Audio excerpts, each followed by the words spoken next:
Los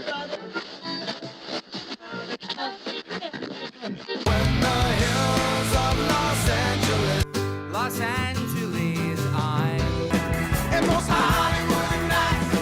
She goes to California, oh, California. What you say about Los Angeles? LA got the people saying,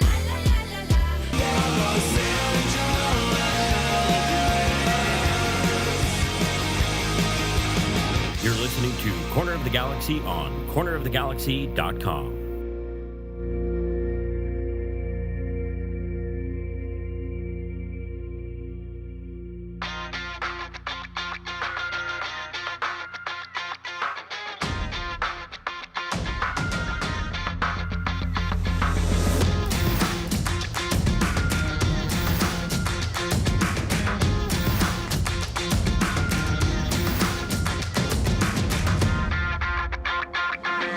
Welcome to Corner of the Galaxy, the show that talks 100% LA Galaxy soccer.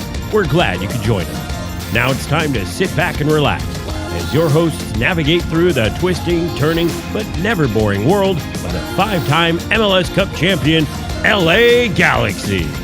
Hello, everybody, and welcome to Corner of the Galaxy on cornerofthegalaxy.com. I'm your host, Josh Guesman, coming to you on a Thursday, December 15th. That's right, December halfway done already. We have a short little show for you today. Not a bunch happening in LA Galaxy land, but we want to talk a little bit about the LA Galaxy announcing their full preseason schedule. We'll walk you through that a little bit. And then we have the MLS linear TV deal, which is different than, obviously, the Apple TV deal. We'll explain some of the differences there. And then one of the other things that sort of popped up was sort of this best value idea. What's the best value in Major League Soccer for your tickets? How does Major League Soccer compare to some of the other sports? As well, The Athletic did a little bit of a deep dive, and we're going to share some of that with you. I was supposed to have a co-host, but I think everybody's a lot cooler than me because two people were busy, and they were like, oh, I'm sorry, I can't because I have lots of important things to do, and none of those important things involve hanging out with you doing a podcast when there's not much to talk about. One person was sick. Christian, hope you're feeling better.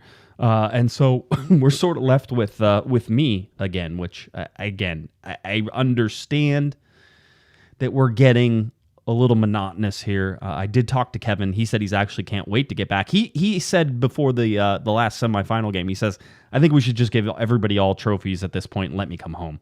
And so I think Kevin is just about done. Remember, been there for a while, for about a month now, so I'm sure he's willing to come home, and as long as his wife didn't change the keys or the locks on the doors, or I saw his dog sitting in his chair, so I don't think he's going to get his chair back. As long as those things don't happen, Kevin will be back, and we look forward to sort of having him back here with us on Mondays, and then Thursdays will probably settle down a little bit, although I don't know if they'll settle down a bunch before the holiday season is upon us, Hanukkah and Christmas rapidly approaching.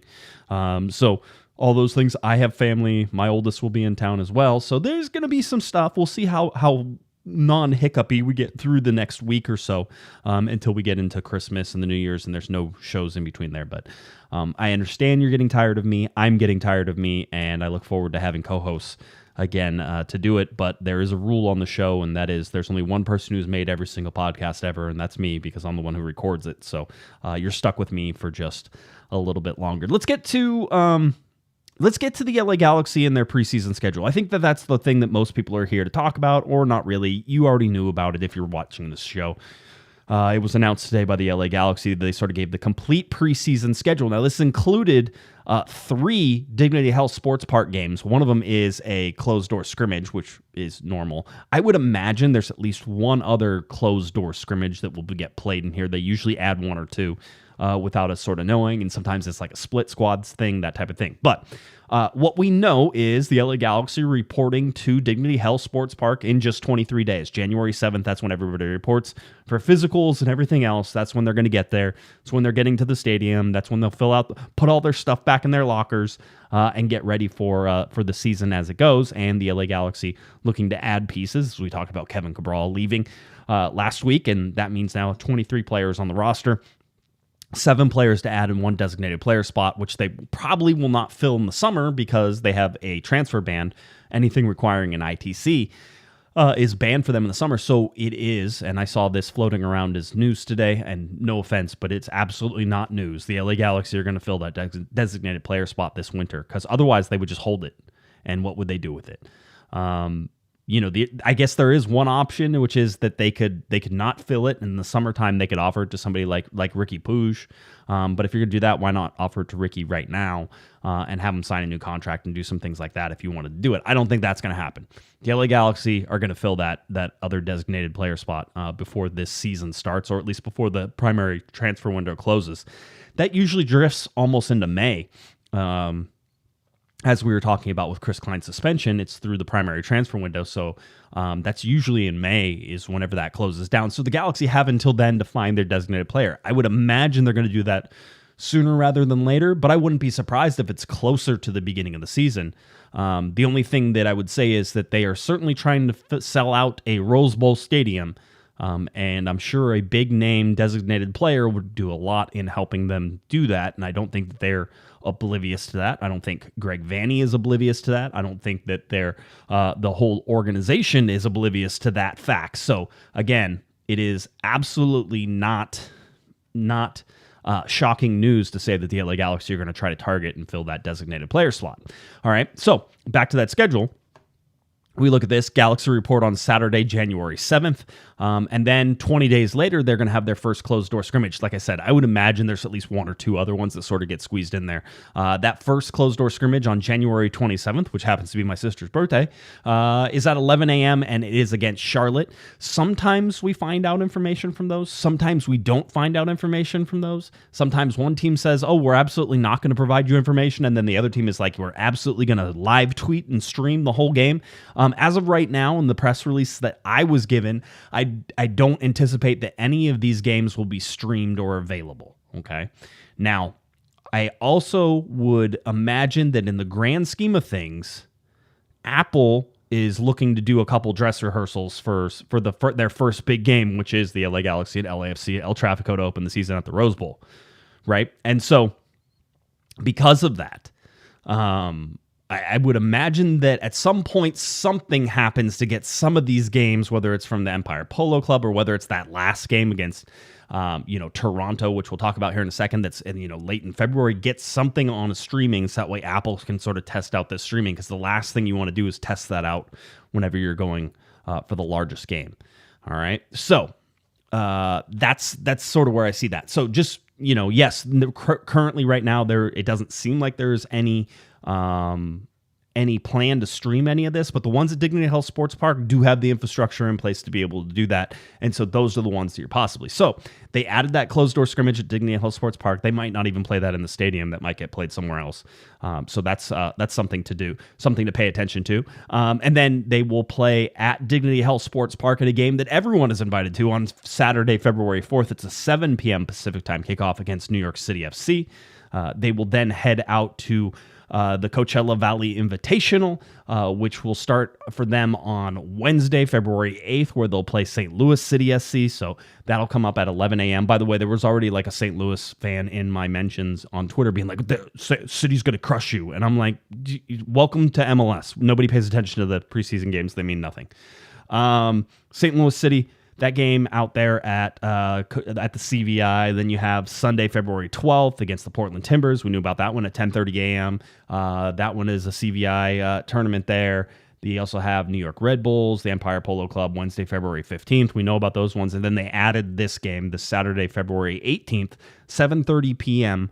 Pacific time. So a great Saturday night game, Dignity Health Sports Park against Toronto FC. So Bob Bradley will be back, and maybe Victor Vasquez, it looks like, will be on the other side of things as well. So it'll be the last, what I would expect is the last tune-up for the LA Galaxy before they head off to that Rose Bowl.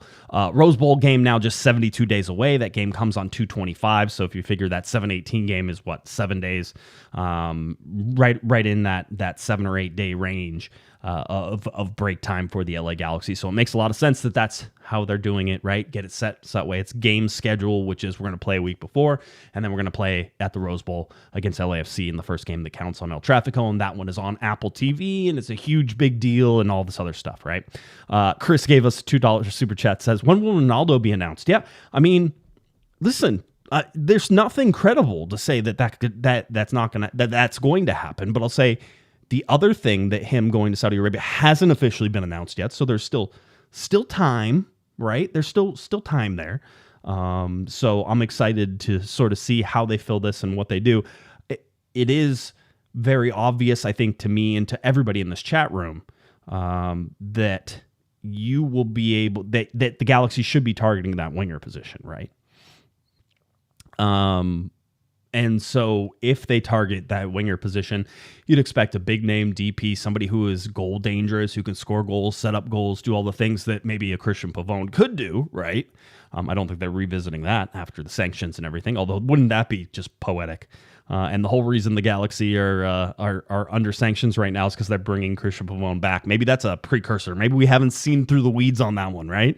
But if they do, they get somebody like that, they need a goal dangerous winger. It makes Chicharito more dangerous, and it makes the LA Galaxy more dangerous, even with Sam Grantier playing better and being more dangerous whenever Ricky Puig and Gaston Bergman came in. So to me, it is a winger or bust. And if they do anything else,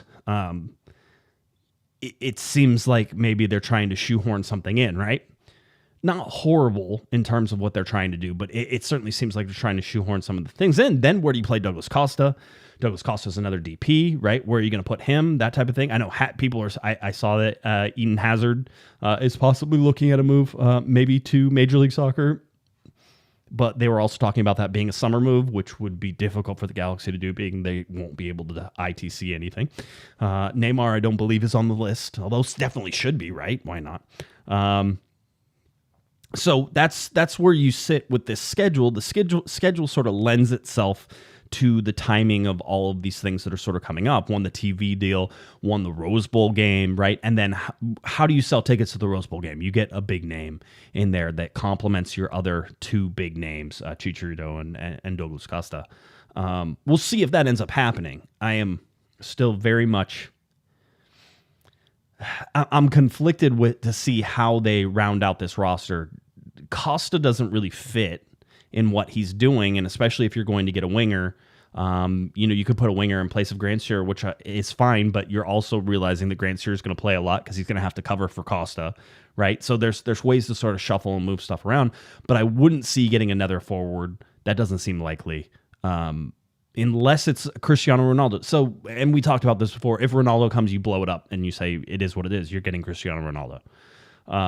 And you gamble. You gamble that it's going to turn out. You gamble that you're going to make the money back on the deal that's clearly going to be one of the largest in Major League Soccer history. So all these things are sort of adding up, and you can feel the momentum building towards, this start of preseason camp. And, once preseason camp starts, then Greg Vanney starts getting asked questions, and, now things are a little more heated. And remember, that's sporting director Greg Vanney now. So a lot more say in, quote unquote, a lot more say in what goes on and how the LA Galaxy behave and act in terms of who they're going after, who they're targeting, what positions of need, and all that fun stuff. So that's what these next couple of weeks are going to bring. So your preseason schedule is set. If you are a season ticket member, even though the LA Galaxy buried this in the press release, you do have the games on February 4th and the 18th included in your season ticket member package. And everybody else, you can pay for those tickets. I doubt they're going to be very expensive. Usually those games are lightly attended, right? So that's where you're sitting for this preseason tournament and the preseason schedule. One of the things that is happening as well is that we only have one more quote unquote roster building, device left in this offseason. The offseason calendar is basically wrapping up. It went from December 8th to December 12th was the MLS Showcase, which was where all those top NCAA collegiate prospects were invited in order to see them, and coaches were supposed to be out there and scouting and doing all the stuff they need for the MLS SuperDraft, right? And it's worth noting that some of these prospects still have NCAA eligibility, so whether or not they go or stay or put themselves in for the draft or don't, it's something to watch. But the LA Galaxy now coming up to the Super Draft, which will happen next week, Wednesday, December 21st. That's when 3 rounds of drafts, and St. Louis City officially sort of enters the league and makes some of their big picks as well. So that's where you're looking at the last sort of big calendar thing that's going to happen in Major League Soccer, and that's to have that MLS draft. That MLS draft rapidly approaching. Do we put any stock in the MLS draft? We generally don't, and I think this podcast, and me in particular, has been on record of saying that it's probably not needed anymore. Make everybody free agents and bring people in and let teams compete for them. I don't really care. The allocation coming out of college seems to be very hit and miss, and for the most part, these teams are filling up those collegiate spots with guys who are going to play in their reserve teams or in that MLS Next Pro division. So that's sort of where most of these come. Can you get some good players in the top? Maybe in that first round? Yeah, I think you can. For the LA Galaxy, I don't think they've had a lot of luck with that. That being said, one of the leading goal scorers in preseason was Farai Mutatu, who probably would have seen some senior team minutes last year had he been eligible and able to stay in the United States. We don't know his status, as everybody continues to ask. He is the guy who gets asked about all the time. We'll continue to sort of watch. But is there another Farai in that list? Of players who can possibly get some senior team minutes, can put some things together, and do some things. But I don't think you're going to get a world beater. On occasion, you do. There are many records. I don't know that many of them really in the last 5 or 6 years are that important. Or have been that important. So the MLS SuperDraft for me is not so super and is more of a old ritual. And if you've noticed, there's like no buzz around it right now either, right? There used to be a lot of buzz. I used to consider going to the MLS SuperDraft. I'm like, oh, where is it? I should go to the SuperDraft because I should come. And now it's like, nah, it's okay. I'll talk to whoever they get, on the phone afterwards. Not a problem. So that's sort of where that's coming down with the MLS SuperDraft. So you have that on your calendar. That'll wrap everything up. You are done with roster building and everything else. Season officially starts in terms of preseason. Starts on January 7th. That's when the Galaxy will report. Greg Vanney will have everybody there, and away they go. And I don't expect that there will be a designated player before that January 7th, but I would expect that a designated player comes in during this preseason. I don't think Greg wants to wait. But you are getting sort of the tail end of the World Cup now, with the final being on Sunday. You have France and Argentina battling it out. I think that there's going to be a lot of movement now. Players are basically back with their teams outside of the 4 teams who are still playing, one for the third place team, that third place game, and obviously for the final on Sunday. So you have these things sort of building, a momentum building to really the moves should be starting to happen. So if you're the Galaxy, if you're going after a designated player, if you're waiting for that to happen and sort of things to fall into place, right about now is when things really should start heating up. And it's going to take you over the next 3 or 4 weeks, I imagine, maybe even 6 weeks, to sort of nail that down, get that deal done, and be ready to go. All right. What they gave a $2 super chat says more second division Frenchies for the win. Yeah. I mean, I think the Galaxy have sort of exploited that loophole enough. I think that they're probably done with that. So, it's one of those things that, we're waiting to sort of see how Greg Vanney takes charge of this particular team, and certainly, can sort of you get this team to start building, right? Like that's the whole idea, is get the team to build, get the team to sort of figure all that stuff out, right? And that's going to happen here in the next 6 weeks. I mean, I really feel like the schedule is condensed. The Galaxy don't have a chance to get things right in the summer. It's better to know now. There is one possibility that you wait later to really to play some games and figure out what you really need. Maybe have a couple deals worked out where you're like, we can pull the trigger on this. We can pull the trigger on this. And then you wait to sort of see where the Galaxy are lacking.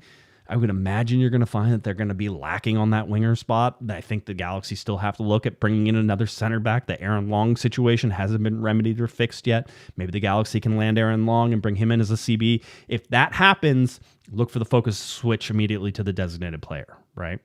So it's not horrible. It's not horrible in terms of where the Galaxy are sitting. And with the sanctions coming, the Galaxy did have a good summer transfer window with Brugman and Buhuj. They got those guys together.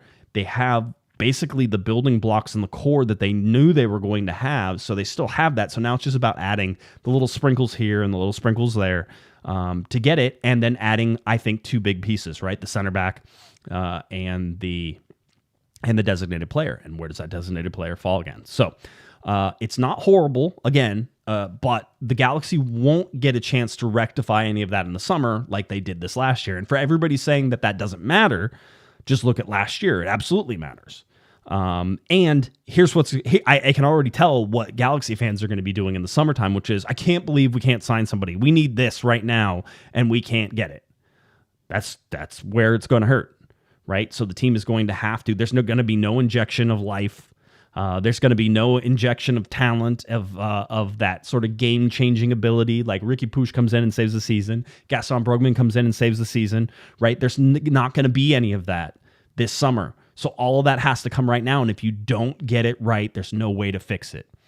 You can try to move pieces around inside the league to do stuff, but that's generally not the moves that unlock a team towards, an MLS Cup run. And the Galaxy are at least in terms of how they finished playing last year, right? Down the stretch in those last probably 10 to 13 games, the Galaxy should be contending for a cup. I know people are like just banging their head against something, but bottom line is I thought the Galaxy were playing the best soccer out of anybody in the last 10 games. Last game wasn't that great for them. Playing against Nashville wasn't that great for them. But having said that, they were able to put together some very good, serious runs, towards the end of that season. And I thought the only team that was really going to be able to beat LAFC was going to be the LA Galaxy, right? Didn't happen on the night. Still a very good game, very close game. If the Galaxy had a little bit more, I quite honestly, a little more experience in just playing together as a team, they may have come out on the victor side of that. But they are clearly lacking. Douglas Costa had a bad game, right? You had Chicharito, it wasn't great. But you need some of those game changers. You need another game changer. Kevin Cabral wasn't it, right? And wasn't going to be it. And I think everybody pretty much knew that. So now you have a chance to right that wrong. How do you do that? And we've talked about it before. Once you figure out the DP that you're going to sign, if it's not a young DP, you also have to shuffle your roster, right? You have to worry about how you're going to handle your 3 U22 players and how you're going to get rid of 2 of them or convert 2 of them to TAM or sell somebody, that type of thing. Somebody was saying, why is everybody saying that Efrain Alvarez is on the chopping block? I think there's 2 reasons that he could be and why he would be. One is that his ceiling seems to have been found. All right. He had a decent enough season last year. I think if you go back and look at that, you can see that. But do you expect him to grow by leaps and bounds next year? He's gone through several. This year has to be the year for him to come sort of, for all the investments that the Galaxy have made him to sort of come to fruition. And we haven't really seen that, right? Maybe it's positionally where he's playing. Maybe he needs to go somewhere else. But that's one of the reasons that perhaps right now is sort of that top limit of where the Galaxy think that they can get a good return on him. And that's maybe why he gets sold right now. So that's one of the reasons. The other is that shuffling of the U22 spot if the LA Galaxy go for a senior designated player. I have a feeling they're going to. That's my gut feeling. I don't know anything else, but I have a feeling they're going for that senior designated player. And if they go for that sort of senior, and again, there's no such thing as a senior DP. We just do it to differentiate between a young DP and a regular DP, but we'll just call it a senior DP and a young DP, so that way you realize that there's sort of those differences there.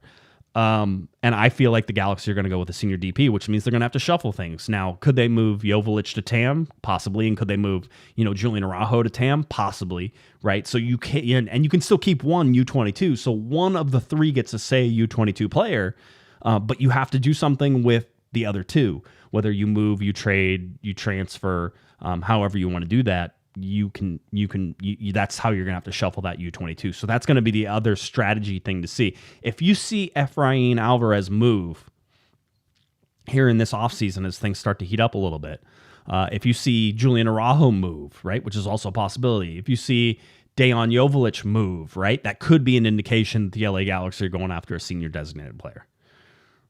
Okay, and they need to have that roster. Now, again, you don't need to have that done right away. Its roster compliance date is usually the day before the first game of the season. That's usually the roster compliance date. So the LA Galaxy have until basically February 24th, I would imagine, unless they move that roster compliance date, February 24th, to be roster compliant. And so that's when you would need to figure out all those things. Remember when the drama came down of what they were going to do with Giovanni Dos Santos? And it basically came down to like the last couple of days just before the season started. Yeah, that was where it was at. And so it was right before the season started, and expect that to happen here as well. Now, let me get at least one sip of Dr. Pepper whenever I do this. These solo shows, I feel like I never get to take a sip. So much better. We have to talk about the MLS linear TV deal. And this is different than the Apple TV deal. We talked a bunch about the Apple TV deal and how it is, for 10 years and like $2.5 billion plus add-ons and incentives and everything else. We've talked about how every single game will be on Apple TV. Every single one. No blackouts. Nobody's going to have exclusive rights except for Apple. Apple has basically the rights to every single game, and they're going to stream it on their Apple TV League Pass, right? And you're able to get that if you have any device that's capable of connecting to the internet. It doesn't have to just be Apple. In terms of knowing where games are and how things go, the Apple TV deal is amazing for that. We'll see how it works, right? I think I've talked about it, that there does not seem to be, or there will not be, and I was told this, there will not be any sideline reporters in any of these games. So if you're used to sort of seeing the sideline reporters, that's not happening this year from what I was told. You're going to get people who I think are a mix of on location and in a studio somewhere to do these games, right? So I think there's going to be a good mix, although for right now in this season, it seems like all of the production is going to be done in trucks located at the facilities, which is how you do these big games, right?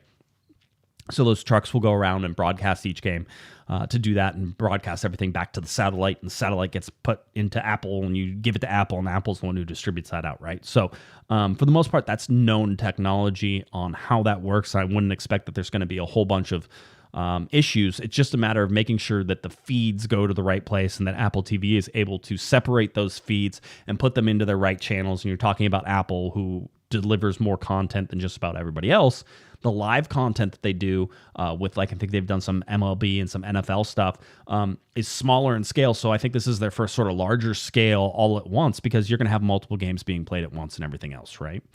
So that's something that we've talked about in terms of the Apple TV deal and how that works. Now, we also told you there was going to be what we call linear TV deals, and linear is just a differentiation from streaming, right? Linear is not necessarily over the air either. We call over the air stuff that you could pick up with your little antenna, and it's not cable, right? So Fox is over the air.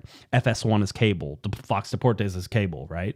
Fox, the big one, though, you can pick up with your little bunny ears and everything else, and it's quote-unquote over-the-air stuff. The NWSL has been very, very good with their over-the-air broadcasts in terms of the amount of people that they're pulling in and the stations that they're putting that on and everything else, and Fox has done okay with that, too. Well, we have to say goodbye to ESPN. Right? That's what you have to understand about this linear deal. ESPN apparently not interested in broadcasting games that weren't exclusive to them. And with Apple, nothing is exclusive, right? Apple is the only one who guarantees that they have the right to broadcast. Everything else will either be simulcast, and basically the other station is probably just going to pick up some of the feeds from Apple, right? Now, maybe it's going to be completely different. Maybe they're going to have, and I should say, Fox is one of the ones that picked it up. And then you had Univision is on there, TSN and RDS in Canada. So you have Fox and Univision and TSN and RDS, right? Those are your linear TV deals. I believe those are for the next 4 years. And so what you're going to see is they're basically going to be simulcast. They're going to be picking up the camera feeds from what Apple is doing. I doubt they're going to have their own crews there, but they're going to go ahead and do that, and then they're going to be able to put those games on television. Now, Fox has basically gotten a 34-game regular season, right? So they're going to average basically one a week.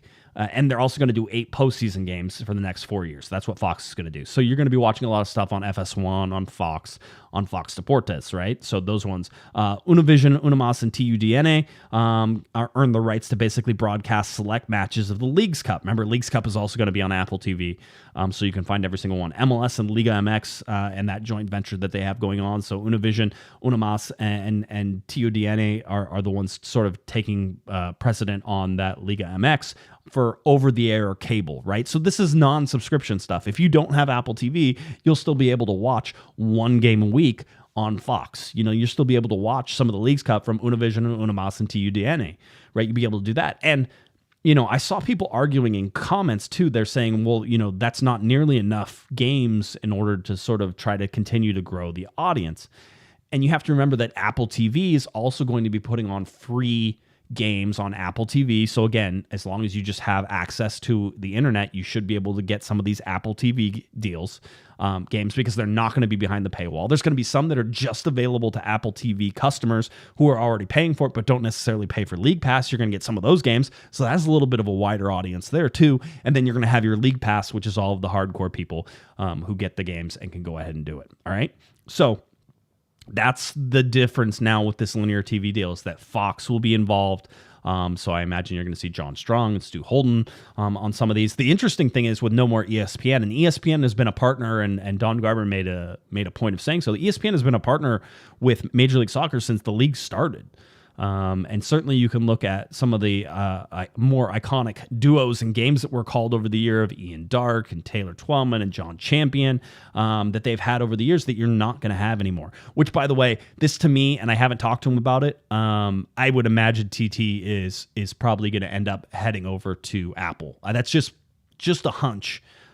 Because I don't see him being able to be kept busy on the soccer side of things with just ESPN and some of the things. Although they have a lot of properties, there's just not as much, focus on MLS there. So I would imagine that TT very well could end up at Apple, and we'll see what those broadcast pairings end up being for Apple as well, because they're probably going to have a whole bunch of crews that end up doing these games, and there's going to be a lot of games, and crews may end up even doing, 2 games in one day, that type of thing.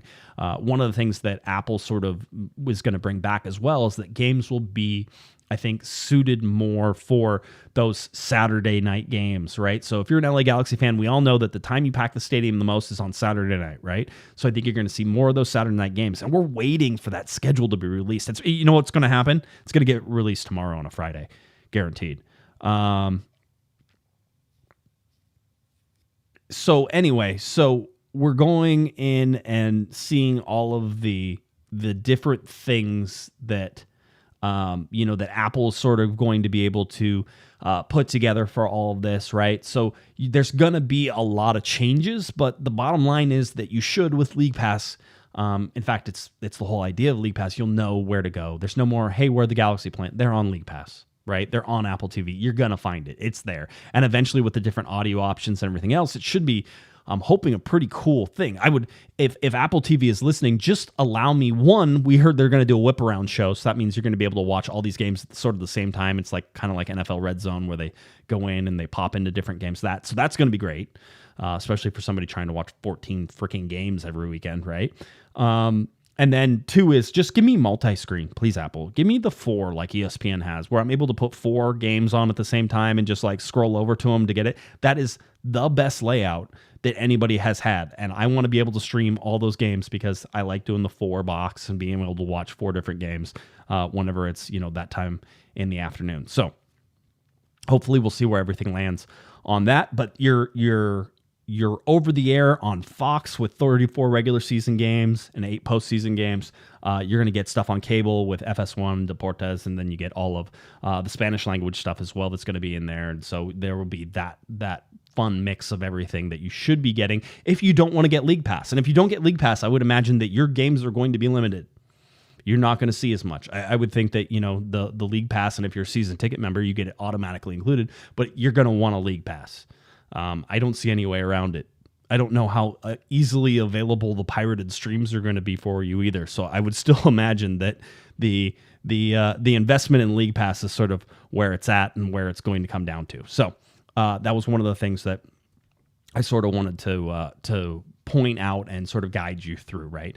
And with Fox, I should say it says an average of 34.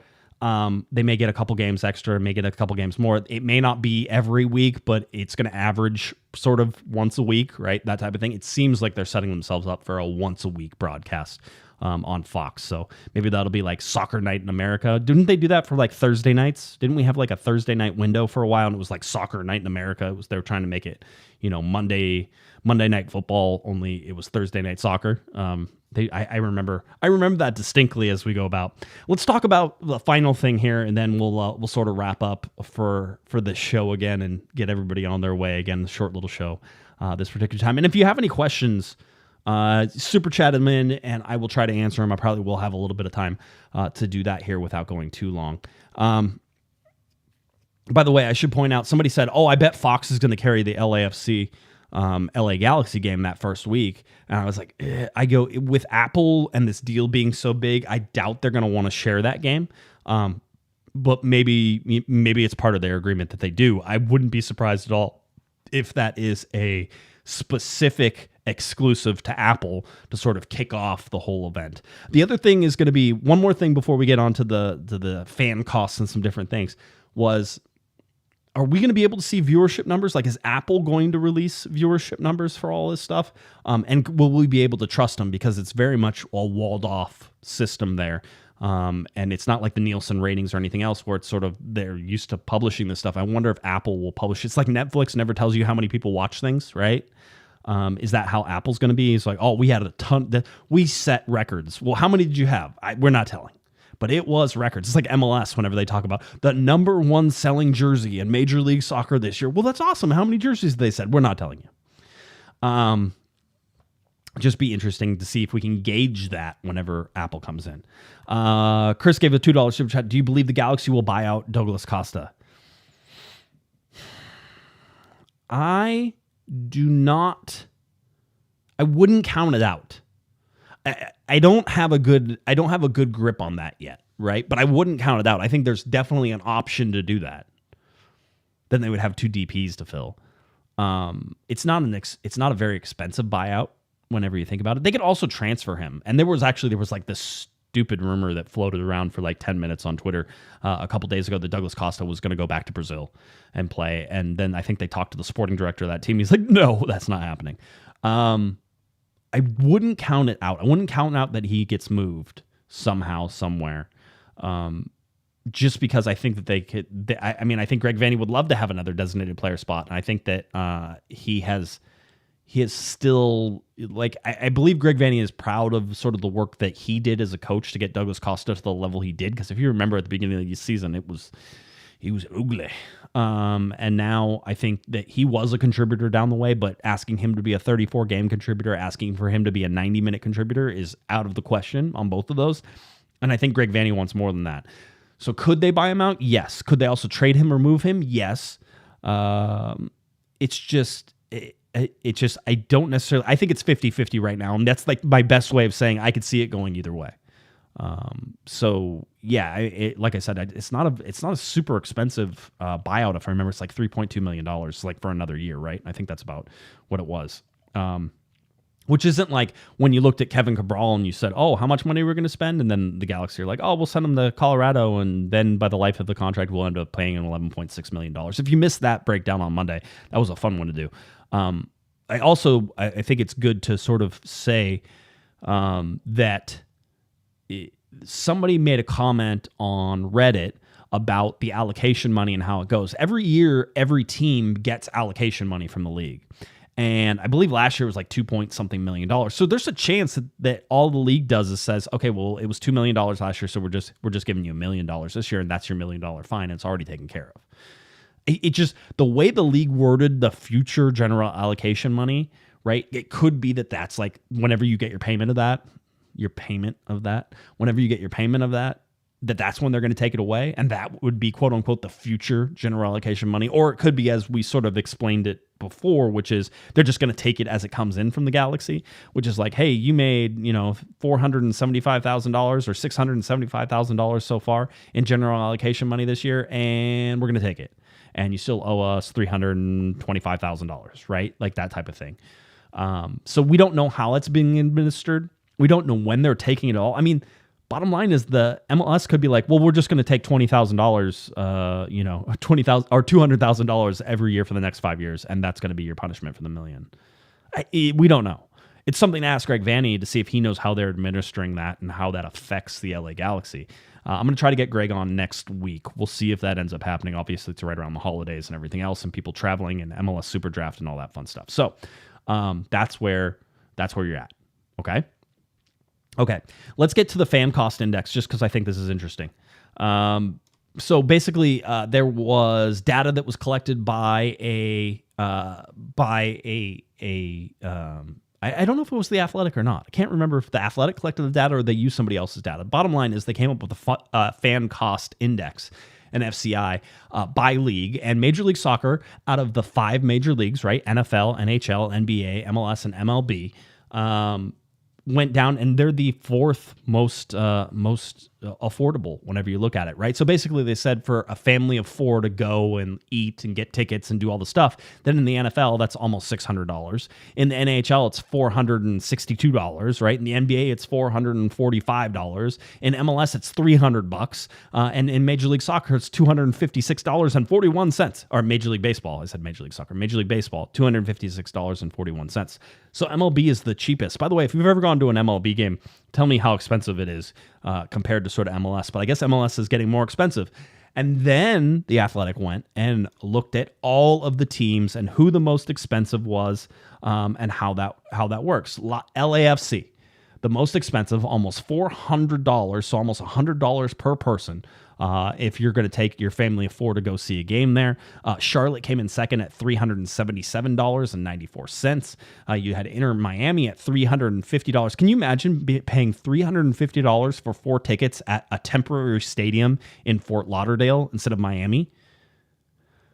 It just seems outrageous to me, but that's what happens when you get lots of fines. Oh, wait, the Galaxy are probably going to do that too. DC United was expensive. Now, they have a really nice soccer-specific stadium. It's an expensive place. It doesn't surprise me that they are in that, but they have sucked really bad, so that's got to be a tough pill to swallow. You have Columbus with their new stadium at $346 for 4 people going to the game. Philadelphia Union, Toronto, Austin, San Jose, Sporting Kansas City, Chicago Fire, Portland Timbers, Minnesota, and then the LA Galaxy. The LA Galaxy are very much middle of the road. $304.22 for 4 people to go. They are the 14th most expensive. And if you want to know on the other side of that, who is the cheapest, well, you could have guessed FC Dallas, but $200 basically to go to an FC Dallas game for 4 people. And then the other interesting thing was just like the increases, right? So Orlando City and Austin saw their average tickets drop by about 3%, which is interesting for a sold out Austin that it sort of falls that way. It's probably rounding errors. Same with Orlando City. Whenever you look at it, that it's fallen a little bit. Now, Orlando hasn't played as well in recent years, and so maybe the cost of that has receded a little bit, but they were the only 2 ones that sort of saw that negative or the recession onto those ticket numbers, right? Orlando City at $250 per 4 people, and that was down 3%. And then the other one was, what did I say already? Oh, Austin. Let me see. Austin was on the first list, and Austin is at $326 for 4 people to go, and they were down 3% on that. Now, the biggest changes year over year: Philadelphia increased by 22%, Seattle increased by 21%. I guess winning allows you to do some of those things, right? LAFC increased by 11%. Inter Miami up by 17%. Just year over year changes, right? The San Jose Earthquakes, 15%. So where did the Galaxy fall in that? About 5%, right? So relatively stable for the LA Galaxy whenever you do that and take a look. The only other thing I would like to point out is that the FCI for Major League Soccer, right? So that fan cost index by league was $300.72. When they take into account the season ticket members, or excuse me, when they take into account the supporters group tickets, which I don't think there's supporter group tickets in NFL, but they usually have, like NFL and Major League Baseball usually have like a section that is cheaper. That's sort of like the fan section, right? They call it that. But I don't know that there's like a direct correlation with anything else. But in Major League Soccer, you have the supporter section tickets, and those are much cheaper. So whenever you add into or take into account the supporter tickets, that level for 4 people drops from $300 basically to $238, so about more than $62 cheaper, which is a great bonus sort of thing. So I guess what we're trying to say, is that Major League Soccer is still in that very affordable. And whenever you look at sort of the up and coming and the rising ranks of Major League Soccer and how it's applied to the 5 major sports here in the United States, right? That MLS is still very much a value. And the cool thing is that there's 34 games in an MLS season, and so you can afford to go to some of those games in that value. The problem with Major League Baseball is there's 162 games, right? And that $256, you'd have to go to a lot more to get a larger chunk of the season, right? So there's still that thing. I think they pointed out that in Major League Baseball with 162 games, that the importance of the games wanes throughout the year, whereas in the NFL with 17 games, it's much more pay attention. Things have a much bigger impact to everything. Whenever you're talking about the NFL, the NHL has a bunch of games. Is it 80 something games, or is that the NBA that was the 80? I can't remember off the top of my head, but there's people who are big fans of both of those sports who will be able to tell you 100%. And at one point I read it in the article. I just don't remember off the top of my head. Although been to several NBA games, been to several hockey games, love all that stuff. Man, I love going to sporting events. Sporting events are so much fun. I go to baseball games on occasion, although I don't think I made out to one last year. But this year I'll make it back to a couple baseball games and go see some things. So that's sort of it. That's where I wanted to leave everything with you, is that Major League Soccer is in a good spot. I think we had a little discussion in the Discord about, we were talking about the teams of old with the LA Galaxy, like those 2011, 2012, 2014 teams. If you drop them onto the field in Major League Soccer right now, would they have as much success just as they are? I disagree that they just suddenly they're so much better. I actually think the LA Galaxy, towards the end of the season would play those teams very well. Every time I go back and watch MLS Cups, and you can even go back to 2017, 2016, 2015, right? Not that long ago. The gameplay is slow. The gameplay has gotten so much quicker with Major League Soccer over the years. The physicality of the league has, I think, gotten stronger because I think people are in better shape, right? But 2, it was very physical in a non-soccer way. In previous years, it was very, we're going to, tackle people a lot like the English Premier League. If you go back, 20 years, it was a lot more physical in terms of how they tackled each other. And but it was a non-soccer way. It was very much like a lack of skill tackling, right? Now, I think that because they've cleaned up a lot of those the heinous fouls and tackling from behind, that the physicality you get now is even more technical in how it's used and how it's applied. I think defenses are smarter. I think if you dropped Robbie Keane into Major League Soccer right now, that Robbie Keane probably doesn't run as rampant through people. Now, having said that, we all watched Zlatan Ibrahimovic absolutely tear through people. The bottom line in the discussion we're having in the Discord is whether or not Major League Soccer has thrived under the rules that they've created. And yes, I agree that some are arbitrary. I think that some are definitely annoying. But I would agree that Major League Soccer has been a huge success in following those rules and allowing those rules to nurture things forward. And I think some people say that, the rules protect people who lack ambition, but I would disagree with that, because I think anybody who comes in here right now, especially if you're coming in the last 5 years, the amount of money that you have to put in is you have to be ambitious with what you do. If you go back and look at some of those original teams, you had to be ambitious at the time to get in when you did, right? Certainly there are owners that you wish would spend more money, like San Jose. I know people don't like San Jose in LA Galaxy land, but as a team in the league, you would like to see them spend money. You would like to see them be successful. FC Dallas doesn't spend any money, but they are successful on occasion, right? They're there. They're usually in the conversation whenever you talk about it. So even Montreal was one of those teams where you're like, oh, well, they don't spend any money, but they were there. The ambition is there. Do I think that the rules sometimes hold back some of the big teams from really cutting loose? I would love to see a simple cap, right? A simple cap where you have, let's raise the cap to $25 million and everybody fits under the cap, right? And somebody was saying, but you still should be able to spend outside that cap. And it's like, okay, so what's the number then? If you want to spend outside the cap, maybe there are 1 or 2 players that you're able to spend above the cap, but otherwise you could sort of look and say, the cap is $25 million and you can spend your money on anybody you want for $25 million. It does not matter. No TAM, no jam, none of that stuff. I would like to see a simple cap. Eventually, maybe a couple players that are exempt or outside of that cap, right? But I will also say that I don't think the rules have hurt the league in terms of what they're trying to do. I think that there is plenty of good, attractive soccer. I think that they attract and now are attracting even bigger talents. But I mean, look at what Toronto is doing with all the Italians, right? Look at what LAFC was doing with Vela and Bale. Look at what the Galaxy have done with Zlatan and Ricky Puig and Gaston Brugman. I mean, you're talking about some top talents. Is it the absolute top of the world? No, it's not.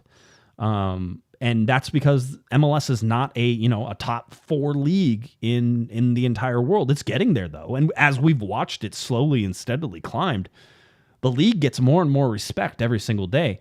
And I think that there's starting to be less of a stigma with MLS players and less of a stigma with the league. I think there's more respect for the league all the time. So, I think the rules have been there to sort of guide MLS in the direction that they've had. They're not always perfect. They're certainly opaque, and I would love to see more of it so that way fans can sort of try to figure out this. Even if it's complicated, at least make that information public so that way fans can figure it out. Because right now we sort of exist in this gray area where some information is public and some is not. We end up guessing. So if you're going to change anything, do that. Make information more public. But I think MLS is primed to be a grower here in the next 10 years, just in terms of how everything is going, the expansion teams that they're adding. I am worried, though, eventually expansion has to stop. So I'm waiting for that to stop. I think we stop at 30 teams, but, maybe 32 teams. Every time we talk, it's a different number. So 29 with St. Louis coming into the league this year, and then 30 is expected, whether that's Vegas or San Diego. Both of those seem to be vying. Sacramento. There's a lot of ones on the Western Conference that seem to be popping up in possibilities. So that's sort of where we're at. I think the next couple of weeks are going to be interesting. I don't expect a lot of information to flow out either. So we'll be back on Monday. I don't think Kevin's still not going to be back because the final's on Sunday, and I doubt he makes it back and then suddenly hops on a telephone call with us. But we'll see. We'll see how that goes. So we'll have something probably Monday and probably Thursday, although that's all tentative. I have family coming into town, so we'll see how that works out. But I don't think you're going to miss much. And I think that we're going to put together sort of that leading up to that Christmas break, and then Christmas through New Year's will be dark. And then after the first of the season, or the first of the year, we will be back and in full swing, working on a whole bunch of things. It's our 15th season covering the LA Galaxy, or my 15th season covering the LA Galaxy, so I'm looking forward to it. Should be a lot of fun. Planning on being at the Rose Bowl, absolutely. I'm planning on being out at Coachella at some point as well. So hopefully we'll see you around and doing some different things, and definitely planning on being at preseason games. So, all that stuff is rapidly approaching. So hopefully everybody will join me out there and we'll do it. Also, we're very close to 1,000 shows. I won't tell you how close. I'm sure somebody can figure it out by file names and stuff like that, but we're getting close to 1,000 shows. I will do something at the first part of the season that's a live show that's sort of 1,000 shows. Haven't figured out what that is yet, but we're going to figure that out. All right. I think that's good. I hope everybody has a nice weekend. Side note, just shameless plug here for the Train Club. There is going to be, we have Santa ride. If you have little ones, this is the weekend to come. Free train rides, Fairview Park, Costa Mesa, free. You literally don't have to give us any money. It's fine. I would appreciate it if you gave us donations, but you don't have to.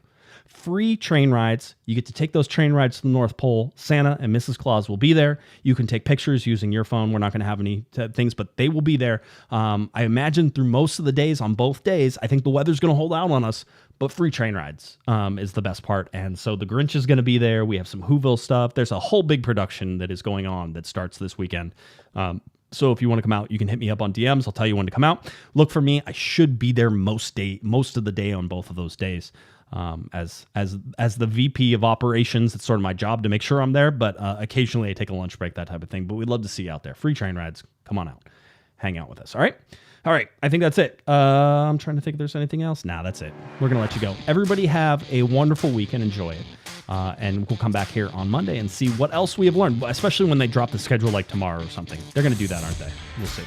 All right, if you're looking for me on Twitter, it's at jguesman, JGUESMAN, and of course at Galaxy Podcast. Head on over to cornerofthegalaxy.com where you can find all of our podcasts right there. Any of the major breaking news, I'll try to write an article, put it up there as well. Cornerofthegalaxy.com is where you can find it. All right, that about does it. I hope everyone has a wonderful, wonderful weekend. We'll catch you sometime next week. I'm Josh Guesman. You've been listening to to Corner of the Galaxy on cornerofthegalaxy.com. Have a great one, everybody. You've been listening to the Corner of the Galaxy podcast on cornerofthegalaxy.com. You can follow the show on Twitter and Instagram at Galaxy Podcast. And be sure to check out and subscribe to iTunes, Stitcher, and Facebook by searching for Corner of the Galaxy. Fans, we thank you for listening, and we ask that you be kind and courteous to your neighbors as you leave the podcast. We thank you for joining us and look forward to seeing you again. Until then, I'm Michael Araujo, and on behalf of the entire Corner of the Galaxy crew, goodbye, everybody.